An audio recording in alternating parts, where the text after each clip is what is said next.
What's good, guys? Fantasy Joe back here in our fantasy football profile. Today, I'm breaking down new Philadelphia Eagles running back Saquon Barkley in his 2024 fantasy football outlook.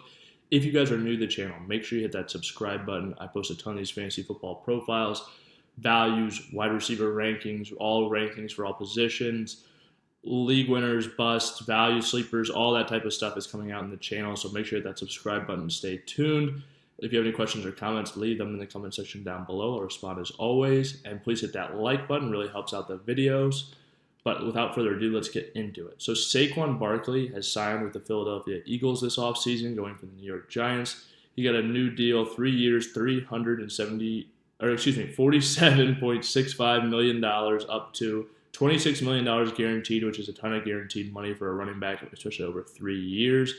And a lot of changes offensively with this move for him. So he goes from arguably the worst offensive line in the league in the New York Giants to one of the absolute best in the league with the Philadelphia Eagles. Now, they lost Jason Kelce this year in free agency, which the center usually has a pretty big impact on the running game, but they replace him with a very, very solid player. And they're still ranked as PFF's number 2 offensive line coming into this season with Kelce gone.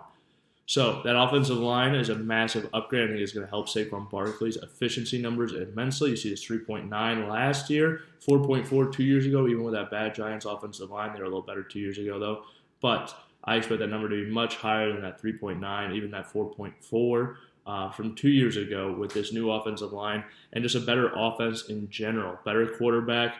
With Jalen Hurts, obviously a massive upgrade over Daniel Jones. A rushing quarterback should help his efficiency numbers as well. Maybe won't help him in the touchdown department, so it should help keep that extra defender out of the box. But Jalen Hurts, obviously, with the Philly push, the tush push, whatever you want to call it, it could hurt his goal line efficiency. I don't expect him to be, if they do have the ball in the 1 or the 2, I don't expect it to be Saquon every time.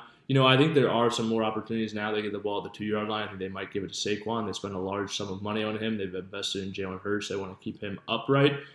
But that was so effective for them in recent years. I don't see them really going away from the push. But Saquon wasn't scoring a lot of touchdowns last year. So you can see 6 rushing touchdowns, 4 receiving, which is a great number.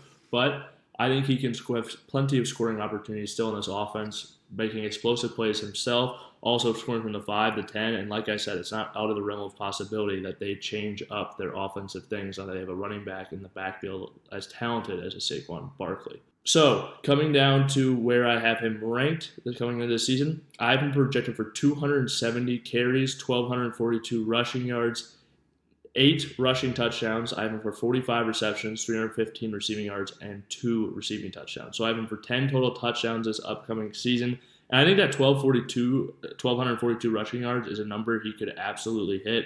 He could easily put up 1,300 plus yards in this offense with how good they are. And like I said, that offensive line, that quarterback is going to help out his efficiency numbers. He didn't have a receiver on the outside like an A.J. Brown or Devonta Smith, and a quarterback like Jalen Hurts that can make other things happen around him. It's not just Saquon being the entire offense and all 11 players keying in on him on a vast majority of the snaps like has happened in the past. So even though those efficiency numbers are going down, he's a little bit older, I still expect him to have a really good campaign this year for fantasy football. I think he's a really solid second-round pick. First round's probably a little too rich for me, but once you see that second player taken, I think he's a good value at the middle of the second round, beginning of the second round, that moving towards that range. But those are my opinions about Saquon Barkley this season. If you guys have any comments, let me know how many touchdowns Saquon's going to get this year in the comments down below. Let me know any other feedback you guys have, who you want next on the fantasy football profile. Marvin Harrison should be coming out soon, Marvin Harrison Jr., so stay tuned for that one. And yeah, hit that like button and make sure you hit that subscribe button as well. This has been Fantasy Joe. Thank you guys for watching.